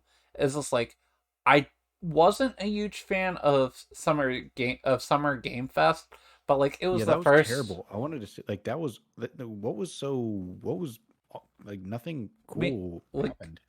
well like Summer Game Fest was the thing was like it was the first year, so like I'll give them like a benefit of the doubt on that, but they like it was and like it was like trying to like do a proof of concept where like Jeff Keighley was just trying to be like trying to put out like people like trying to keep things from overlapping, but it was spread out across the entire like 2-3 months oh of the summer, and like Jeff Grubb from I think VentureBeat, pretty sure VentureBeat, did his own had his own article or like calendar spreadsheet on it called Summer Games Mess, all which was kind of a fitting title. But it's just like if they could hopefully if people could like kind of like organize a bit more and just like not have to do something like this over the course of a month instead of 3 months, it would still be cool because you're getting those news updates regularly. But like part of it is also like the big company that I was looking forward to hearing something from did nothing last summer. And that's kind of where I kind of fell off with the news updates last summer. It's like E3 hasn't really been something that people needed. It's been slowly becoming more and more out of date. They've started adding like they allowed fans or like non-media into E3 to try and make more money from it. So it's like in this digital age, I just don't think E3 is still relevant. Yeah, which sucks. But um, yeah, and Summer Games Done Quick was, or Summer Games Done Quick. Summer Jeff Keighley's summer event was pretty lame. Um, I mean, like, I I don't remember like think. the only notable thing I remember from it was him showing off Unreal Engine 5. And even then, like, no offense, like, is like that's to core gamers, like that's to us, like we think that stuff's pretty neat. But to like the average Joe, like E3 was like when like when the masses were like, there were people that Well, the thing is with would Games talk to me Fest. about E3 who weren't even like didn't even play games. Well, Like, with Games you know what I mean? Fest, there wasn't a lot of people signed on to it because, like, I mean, he wasn't charging six figures. He was just trying to be more of like a middleman and try and like organize it a bit more. And it's like with that first year, I don't think people really wanted to sign on and do something with him. I think because I think Jeff Keighley has already come out and said that he's trying to do Summer Games Fest again this year. So Ooh. it'll be interesting See them possibly on compete with each other. well, like on a second year. It's just like, or see who actually signs in to do the ESA. It's just like I don't think so. Sony, I don't think is gonna do it. I don't think Nintendo Microsoft might. isn't gonna do it. Like Nintendo doesn't need to do it with their own directs. And I was Pretty like, sure though they Nintendo's already stated like we love E3. We'll never stop. well, no, that wasn't Nintendo. That was Reggie? Reggie, and I think that was after he left Nintendo. Let me see. What did he say? But Nintendo on E3. like Nintendo. you'd have to also double check. We got a lot more to go through. I don't think we can fact check that right now. Oh, Yeah. I want That'd be a to. good idea.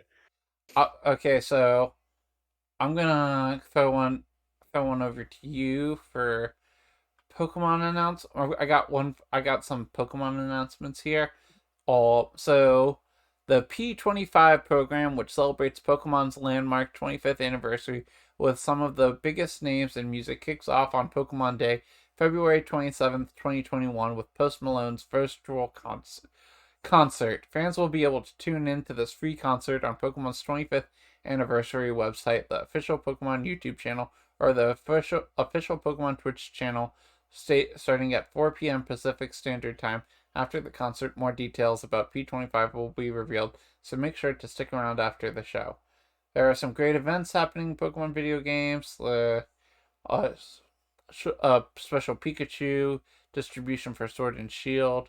All that's coming Nice. out. It'll be able That to. was totally sarcastic, by the way. Yeah, another. Oh, that's what we need. Another Pikachu distribution. I was like, Yeah, you probably wait. fill up like 2 Pokemon boxes Wait, at wait, least. wait. But this one No is wearing Sing. a 25th anniversary shirt. I didn't know Sing. Oh, and it sings. All Pokemon should be gearing up for the Pokemon Go Tour, Kanto event. Yeah, Pokemon Go Green, in-game shop. Yeah, it was like I couldn't find it, but I swear I read an article or heard a thing that said like there was going to be more Pokemon news around this week.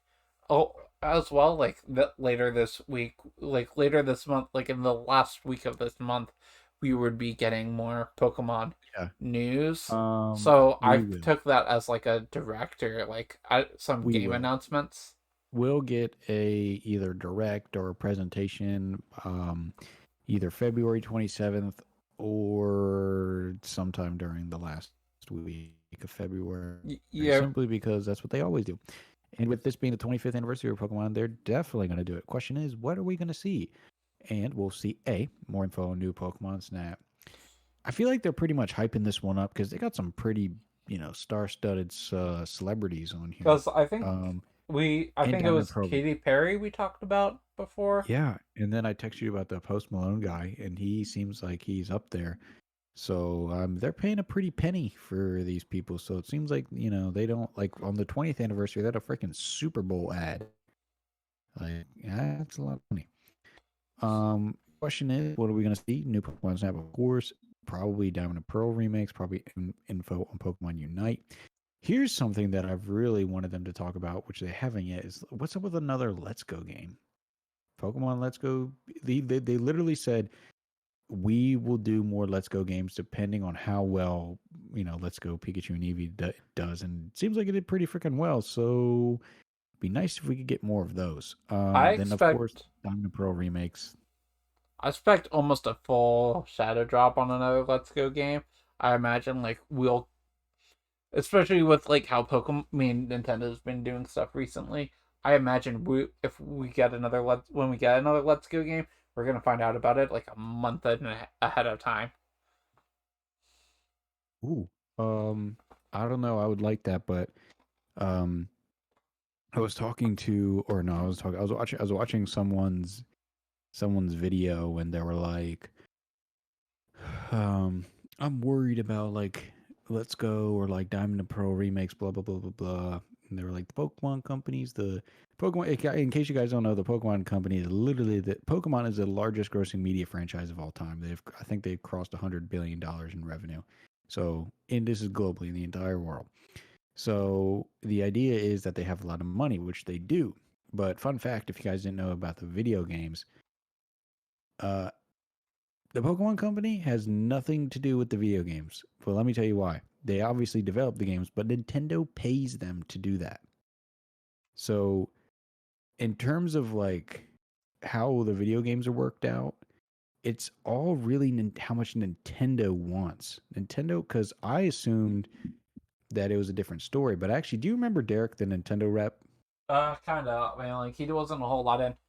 He wasn't in a whole lot of the time that I was in, but like, yeah, I remember him. Like I've like Super cool guy, but I was talking to him one day and he told me that that's how that works. Nintendo actually pays the Pokemon company to develop the game. So it's really depends on how much Nintendo what they want. But to be fair, let's be freaking realistic here. If they want to make a top tier game that looks great, they could. But you know, I've kind of hit the point in my life where I know what they're trying to do and what they are. And Pokemon, you buy Pokemon for Pokemon.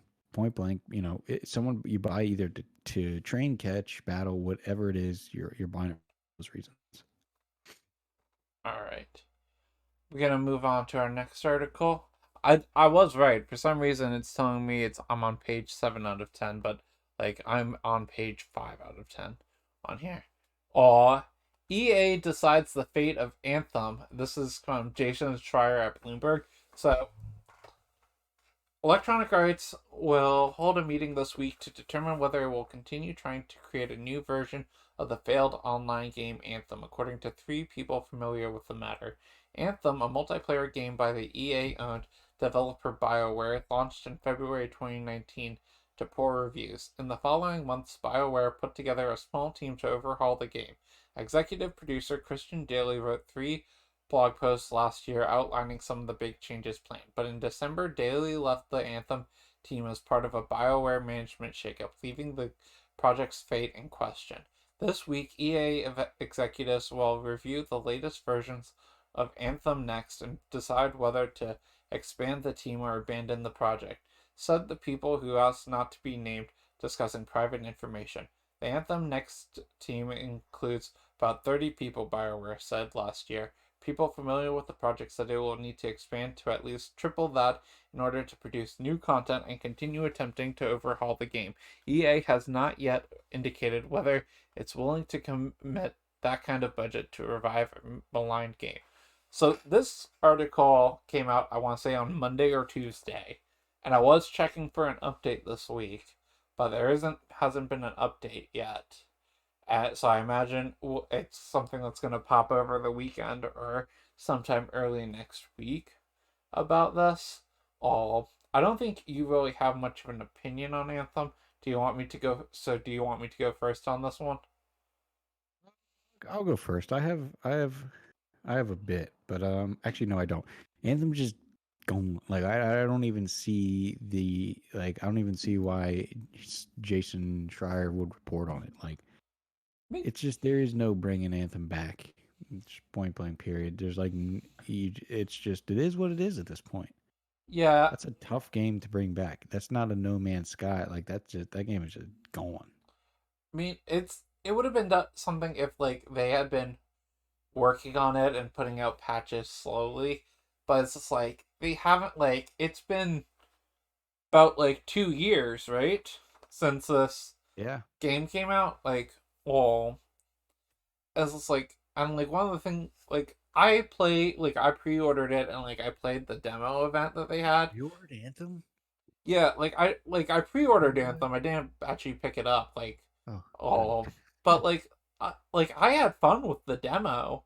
I enjoyed the demo.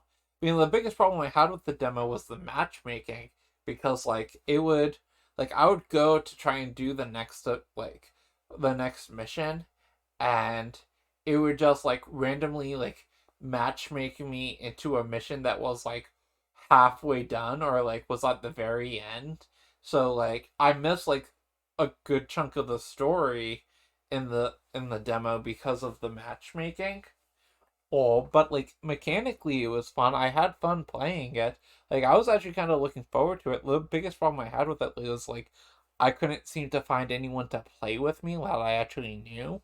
And I was just cuz that seems like a game I would love to have had a squad to go through that game, but then the reviews came out and yeah, it was buggy because there was some infinite load screens or whatnot, but it was a demo. I was figuring that stuff was gonna be polished out in when it came out, and I don't remember how it were reviewed, but I remember the biggest thing was just it had no post game.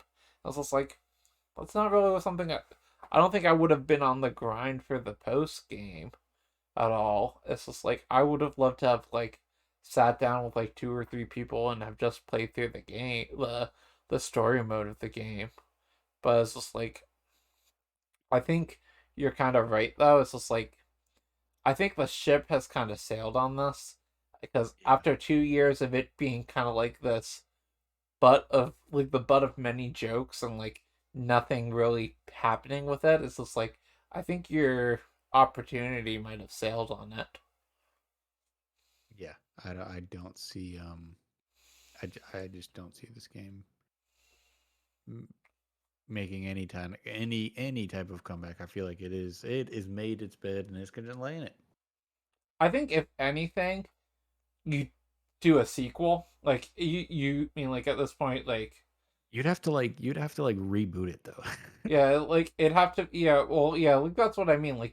It's just you'd have to do Anthem next would have to be its own full new release, and you'd have to do a It would whole have to be a live PR. service then. They can't sell that at $70. It'd have to be a live service game. I don't think you can Oh do free yeah, play. you're probably right. It's just I mean I'd be willing to give Anthem a second chance if you rolled it out with it's you did the whole um the whole pre-release PR thing where you did your live streams and your Avengers War tables type things on all I that. will say you can buy Anthem for like $5, and from what I've heard, like the campaign's decent. The campaign's probably $5 worth, and the game just looks good. Like it's one of those games where it looks visually stunning, and I kind of play through it just because of that. But I might pick Well, it up one day and just play through the campaign for like $5. yeah, me but the thing you got a PS5, I got a PS5. Come on, let's do this. I mean, what's Travis on? Maybe we can get Travis in on this. It's just because the Actually, thing kind of. is, it's built around having a squad of people. It's just you need to still have people to be able to play it with. Isn't it a looter shooter though? Right? Yeah, At but its core. you're it's everything is built around a co-op. But all the missions are built around playing co-op with people. It's just Ooh. so it's just if the servers are dead, there's no one online as it is, then you really need people to actually play with. I'm gonna have to Oh. edit this video so much, man. The amount What of for times that con? we just go off on tangents. Yeah, It's just I did realize that. I think it's kind of Zelda what started it. yeah, but I'm gonna and also there's a lot of pauses. It's just this is gonna be a project for me tomorrow. Oh, all right. While you're doing that, I'm gonna go on to our next one. Niantic launches Black Developers Initiative from GameSpot. Teams who are chosen for the Pokemon developer Niantic has a Black Developers Fund. So teams who are chosen for the fund will receive 5 months of funding, executive mentorship, and development support to create a playable prototype. The first participant in the program is a studio called Wicked Saints, which is developing a prototype for a game called World Reborn. The title is described as Game of Thrones meets Riverdale with a little dash of Black Mirror. You can learn more about this game and the developers behind it in the video below, which I don't have the video for. Black team members have a direct line to the profits of the game. The company studio is at least 51%. Oh, these are the requirements for it. Black team members have a direct line to the profits of the game. The company studio is at least 51% black owned, operated, and controlled as based on the NMSDC requirements defined under certification criteria used by the Small Business Administration. Eligibility is established via a combination of screenings, interviews, and site visits post-COVID. Ownership in the case of a publicly owned business means that at least 51% of the stock is owned by one or more black members. Black people driving game vision via leadership position. Leadership is defined as founder, creative director, lead designer, technical director, lead programmer, art director, lead artist, producer. The studio team is at least 50% black. So, I have nothing really against this. There's not really a whole lot for me to say. It's just like, cool, good job. If you have the money to fund this, and you can kick the ladder down to bring people up, go ahead and do it. That's all I got really have to say about that. It's an awesome thing. It's a good kind of feel good story. It's awesome. Yeah, I love hearing stuff like that. Realistically, this should be done more, but it's nice to hear. It's pretty sweet. All right. I'm gonna kick it to you for this one. Trials of Mana tops 1 million sales. I tried to pull an article for this, but it was basically just saying that. Yeah, so that's pretty much all it is. So the only reason I wanted to talk about this for a brief moment was one, the Trials of Mana games haven't been doing too hot recently, and believe it or not, they're not extremely popular. So yeah, it's just cool to see that this game's doing. It's nice to see games like that do well, because obviously we are in a market where it's a really big AAA kind of market, right? So it's nice to see kind of smaller games just be successful. And I like the game. I got it last year and I really enjoyed it. So if you haven't already, try and go buy it if you want. It's a good game. Okay, I got 3 articles here. One I'm gonna oversimplify because I've done a lot of talking. Middle-earth Shadow of Mordor Nemesis patent. So, as expected, Warner Brothers' application for a patent on Middle-earth Shadow of Mordor's Nemesis system has been granted. There is a whole lot going on here in this article, but I feel like that really says it all.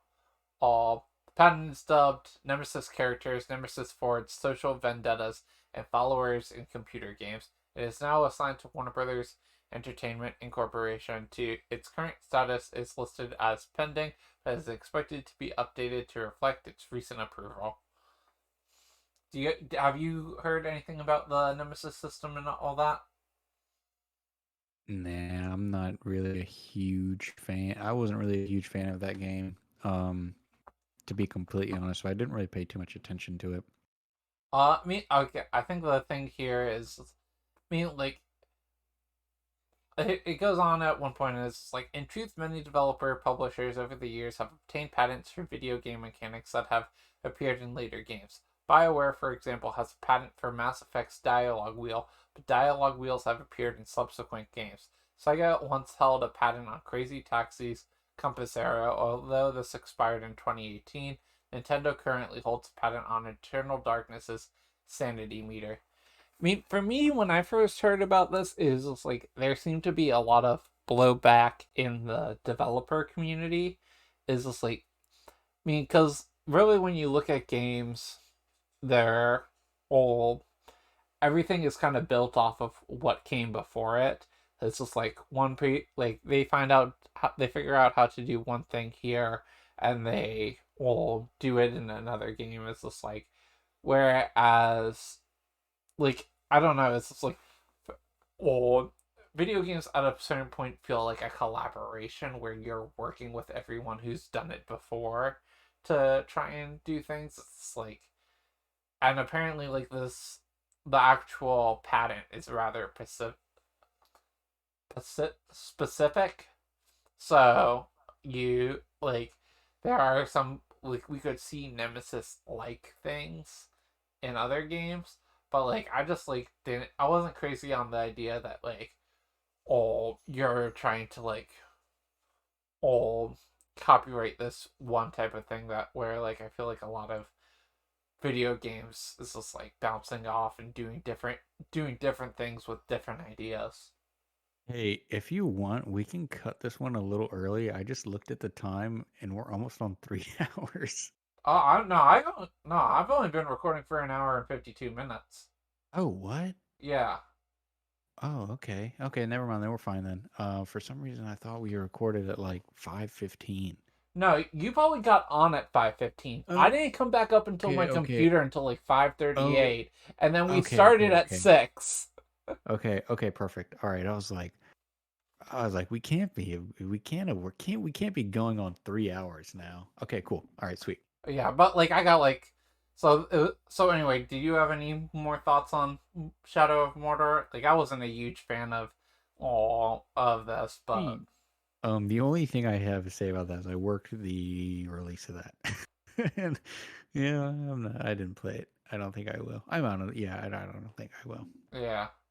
So we got this is like my big thing for this week. But 6 Days in Fallujah has been revived. The action game, which was due to depict the real-life Iraq battle via a mix of gameplay and interview footage from Marines who were there, was cancelled in 2009 due to criticism from the press, British military veterans, and anti-war groups. Now Victura, a publisher formed by the CEO of original developer Atomic Games, has announced that the game is back in development at Highwire Games, the studio founded by Bungie veterans by Jamie Gressamere, Jared Noftel, and Marty O'Donnell. It will release this year for consoles and PC. According to the announcement, 6 Days in Fallujah remains a first-person tactical military shooter based on true stories from the Second Battle of Fallujah in 2004. Victoria claims it's been working in partnership with frontline Marines and soldiers who fought in the Battle of Fallujah and says its intention with 6 Days is to bring players closer to the uncertainty and tactics of modern combat than other video games have explored. Over 100 Marine soldiers and Iraqi civilians who were present during the Second Battle for Fallujah have shared their personal stories, photographs, and video recordings with the development team, it claims. The game presents these stories through original documentary interview footage. It's hard to understand what combat is actually like through fake people doing fake things in fake places, said Victor CEO Peter Tamti in a prepared statement. This generation showed sacrifice. Yeah, there's a lot of stuff. Okay. In 2009, Tim Collins, OBE, a former colonel famed for an eve of battle speech in 2003, claimed it was much too soon to make a video game about a war that was still going on. It's particularly insensitive given what happened in Fallujah, and I will certainly oppose the release of this game, he said. So he said this back in 2009. Victoria said on Thursday that it was aiming to make 6 Days in Fallujah the most authentic military shooter to date, and to tell its military and civilian stories with the integrity they deserve. I'm gonna be honest here. I'm not. I'm obviously not a shooter guy, but Yeah, neither am I. this doesn't I don't think this is good at all, because like they're like a year or two back, like there was like a lot of hubbub around Call of Duty and like how they were how the like there was like a Massacre Mile or something, a Massacre Highway or something like that. Or like that was like it was very similar. Like there was a mission in one of the Call of Duty games that was very similar to something to a real life event that was a war crime. And from what I've heard about the events that happened in Fallujah this past about Fallujah is the U.S. committed war crimes doing this.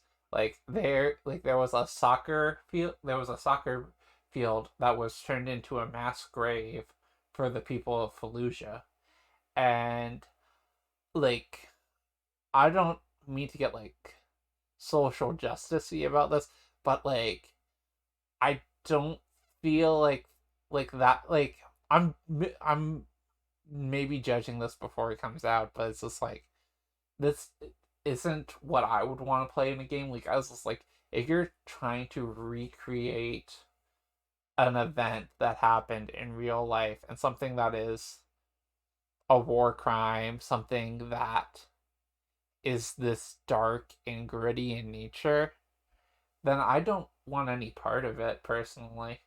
And I think it's kind of like a sick, sort of twisted move to try and make a quote unquote game around it. It's been like there's a lot of like this goes in like I imagine there's a deeper conversation here about like video games being art and and like like art reflecting reality, or like maybe if you're trying to show how bad of a thing this was, but like even then it's just like, are you trying to make this an educational tool to try and tell people about this, or are you trying, is this supposed to be something that's supposed to appeal to your Call of Duty people? It's just like it feels weird and wrong in my opinion.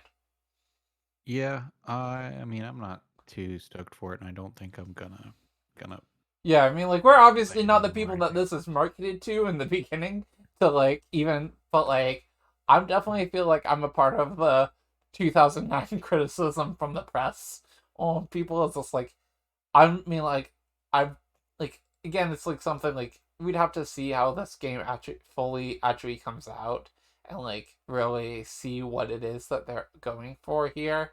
But, like, they're trying to make this the most authentic military shooter to date. And I'm just like, are you just trying to make like it just seems like they're trying to recreate something and make you feel like you're in that moment. But it's like that's not something I want to play. Yeah, I think we'll have to see.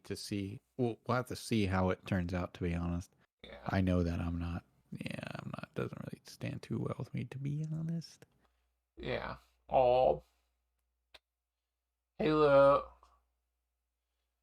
And then to go just violently shift tone, Halo Master Chief Collection gets a server browser. And this is a write up from PC Gamer.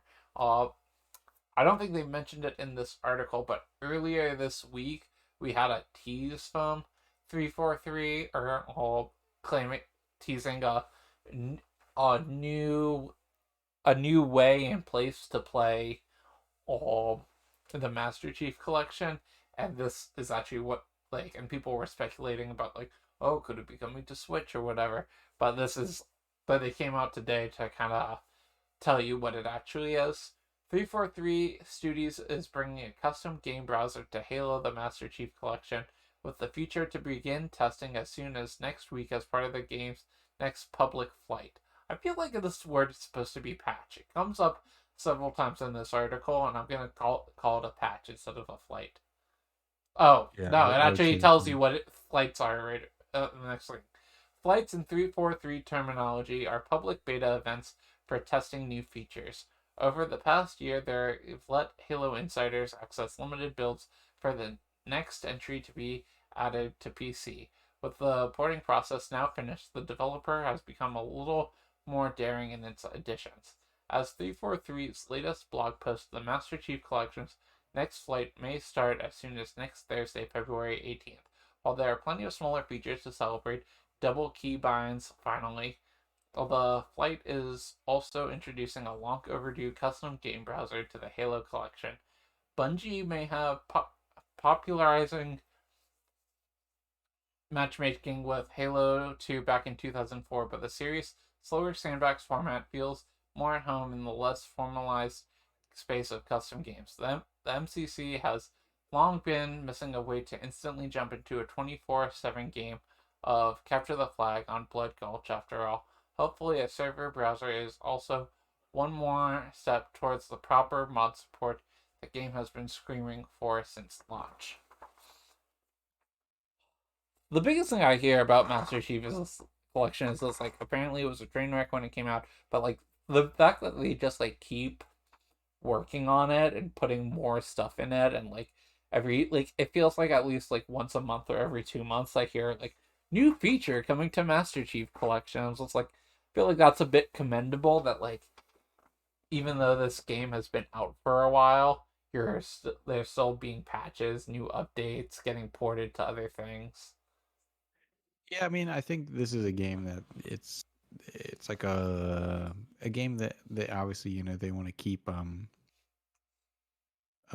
People happy.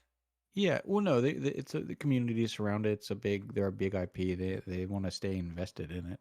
And it's one of their good system sellers, to be honest. Like, hey, get into the Master Chief Collection. You can do that right now.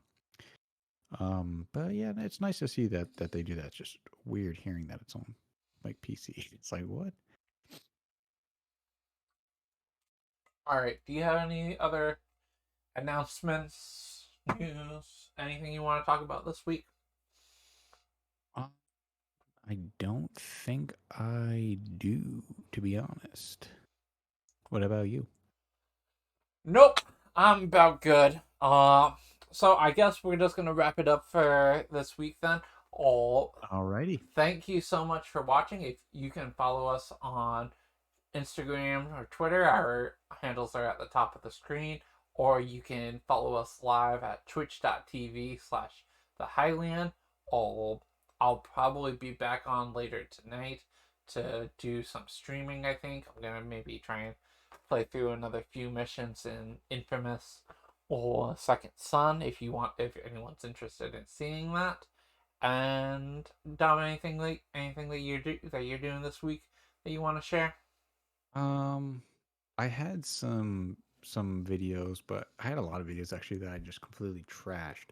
Um, Scripted, did the whole nine, and just completely deleted. But I'll have something up. Honestly, I'll have something up.